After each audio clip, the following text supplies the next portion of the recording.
Rachel saw that she wasn't having any children for Jacob, she became jealous of her sister. She pleaded with Jacob, "Give me children or I'll die." Then Jacob became furious with Rachel. "Am I God?" he asked. "He's the one who has kept you from having children." Then Rachel told him, "Take my maid Bilhah and sleep with her. She will bear children for me, and through her I can have a family too." So Rachel gave her servant Bilhah to Jacob as a wife, and he slept with her. Bilhah became pregnant and presented him with a son. Rachel named him Dan, for she said, "God has vindicated me. He has heard my request and given me a son." Then Bilhah became pregnant again and gave Jacob a second son. Rachel named him Naphtali, for she said, "I have struggled hard with my sister and I'm winning." Meanwhile, Leah realized that she wasn't getting pregnant anymore, so she took her servant, Zilpah, and gave her to Jacob as a wife.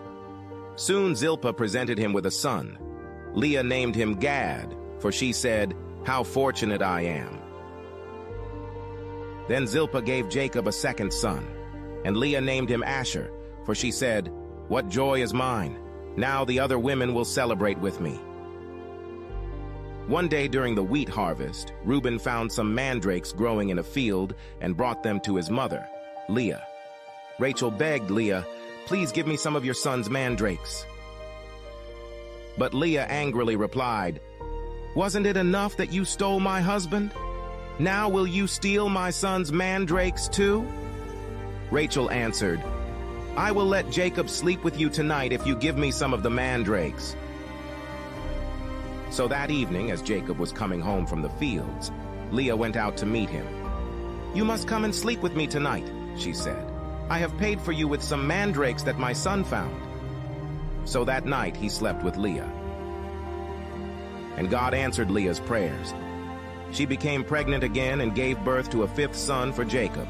She named him Issachar, for she said, "God has rewarded me for giving my servant to my husband as a wife."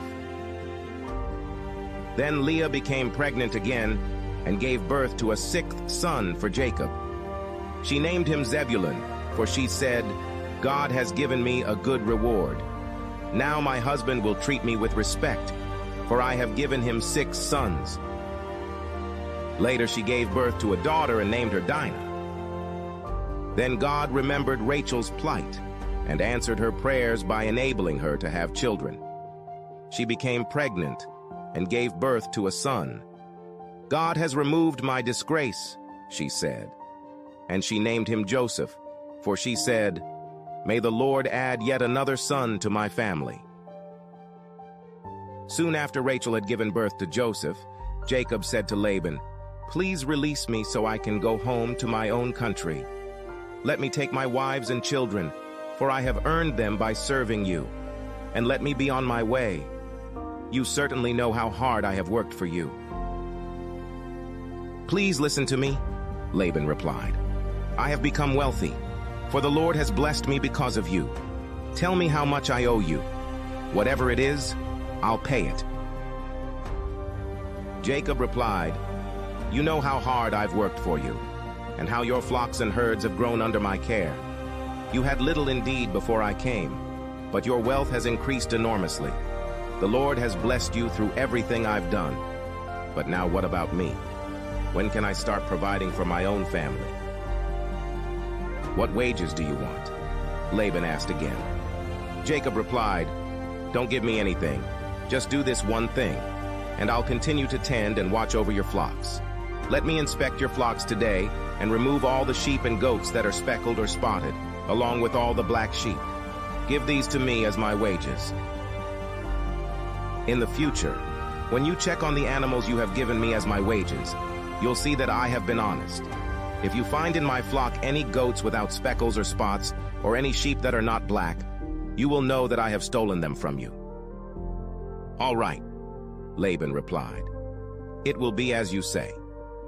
But that very day Laban went out and removed the male goats that were streaked and spotted, all the female goats that were speckled and spotted or had white patches, and all the black sheep. He placed them in the care of his own sons. who took them a 3 days' journey from where Jacob was. Meanwhile, Jacob stayed and cared for the rest of Laban's flock.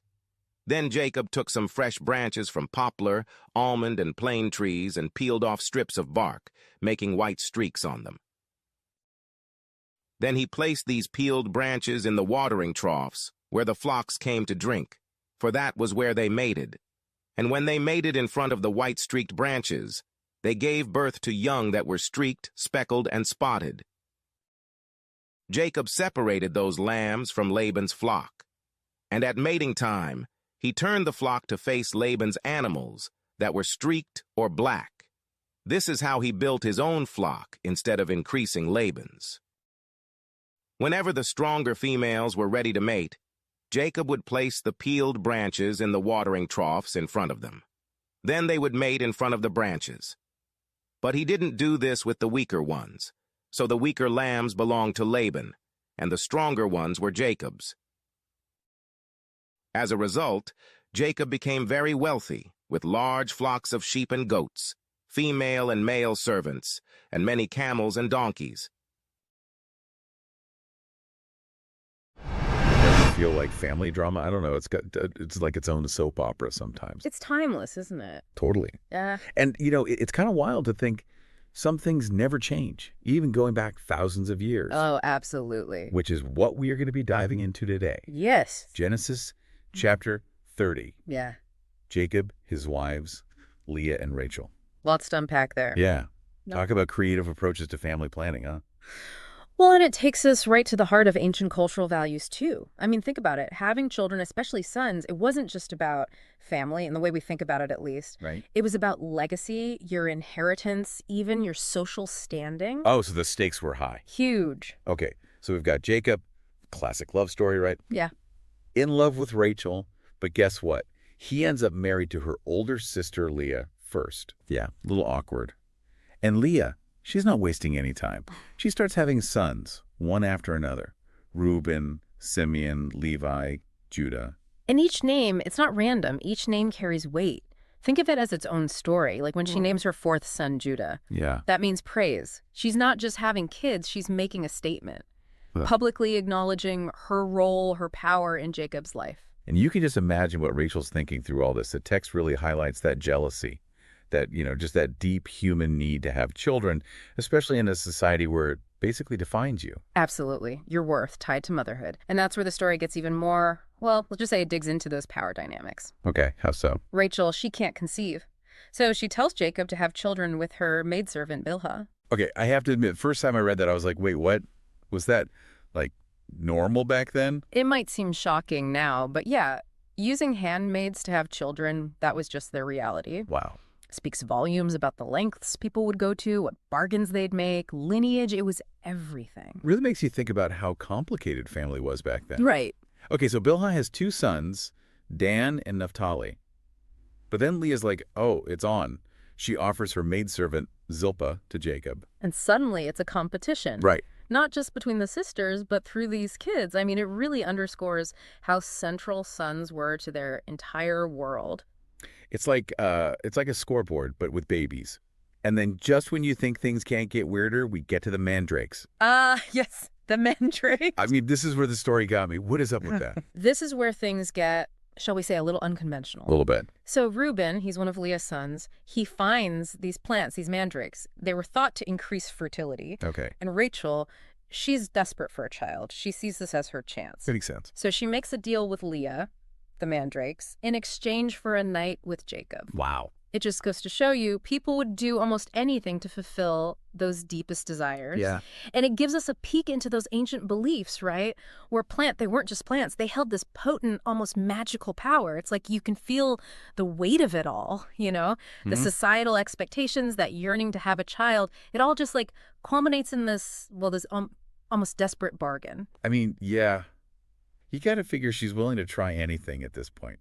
Yeah. Even if it sounds a little out there to us now, it really makes you think about the power of belief, right? Like if you really believe something can help you get what you want, what you really, really want, wouldn't you try it? Of course. And remember, for Rachel, this wasn't just about, having a baby. It was about proving herself, Right. securing her place in the family, in society. This bargain, I mean, yeah, it sounds unconventional, but in a way, it was her way of taking control. So do the mandrakes work? I mean, what happens? Well, Leah gets pregnant again. She has 2 more sons, Issachar and Zebulun, but then things start to shift. Okay. You got like the tide turns. Okay, all right, you're killing me. Tell me. Rachel, she conceives, and she gives birth to a son, Joseph. Oh, I bet she was over the moon. The text really captures that, that relief, the joy. When she names him Joseph, she says, "May the Lord add yet another son to my family." It's a powerful moment. Like, you can just imagine all that weight, it just lifts. Oh, yeah. Total wave of relief. And maybe, just maybe, a little "I told you so" to Leah.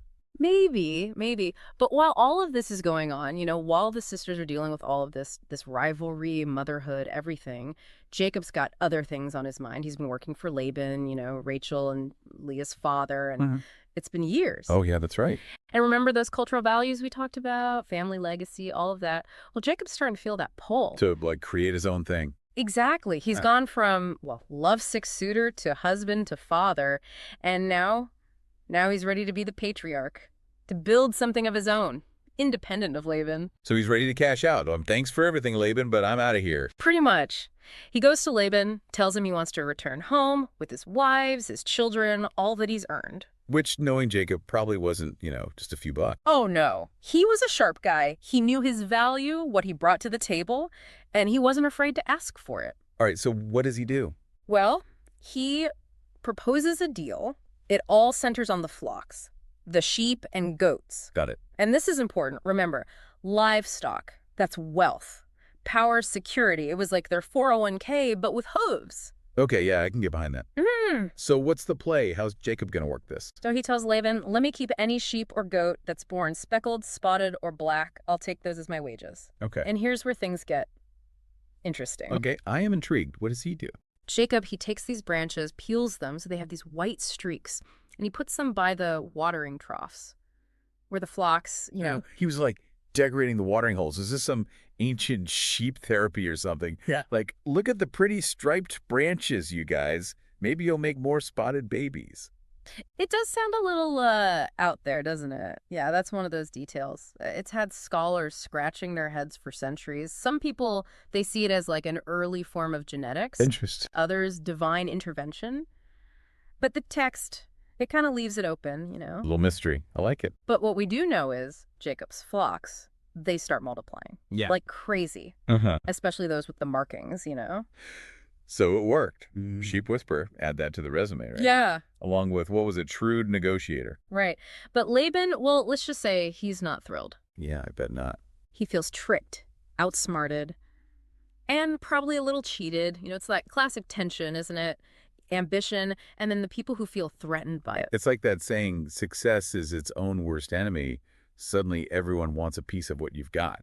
Exactly. And Jacob, he knows things are getting dicey with Laban, so he makes a decision. What are you going to do? He takes his family, his flocks, all those speckled and spotted sheep and goats, and in the middle of the night, they're gone. He just, bounces. Yep. Just like that. Wow, that's bold. You got to kind of admire that. And that's where the chapter leaves us, with Jacob, who started out this love-struck kid, right? Now he's a family man, a patriarch. He's got his family, he's got his fortune. It's quite a transformation. It really is. But for us, thousands of years later, what's the takeaway? What makes this story stick with us? I think it speaks to those big questions we're still wrestling with.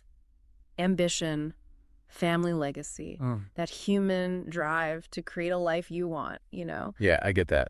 And Jacob's story, it reminds us the road to success, it's rarely straightforward. Sometimes it takes a little cunning. And maybe some well-placed branches. Exactly. Well, we covered a lot of ground today. We talked about those ancient traditions, unpacked some serious family drama. And maybe even picked up a few sheep herding tips along the way. Right. For those of you listening, if you're thinking about the ethics of Jacob's business deals, or maybe you're feeling a little inspired to, take a risk, shake things up a bit, well, then we did our job. Because these ancient stories, even after all this time, they have a way of making us think, don't they? They make us wonder about our own lives, the choices we make. Yeah, and they remind us that even after all these years, we're not so different, are we? From the Jacobs, the Rachels, we're all trying to figure things out as we go. hoping to leave our mark on the world. To find our place. Exactly. And on that note, we'll leave you with that. Keep exploring, keep asking the big questions, and hey, you never know, maybe you'll be inspired to spruce up a watering hole or two. Until next time.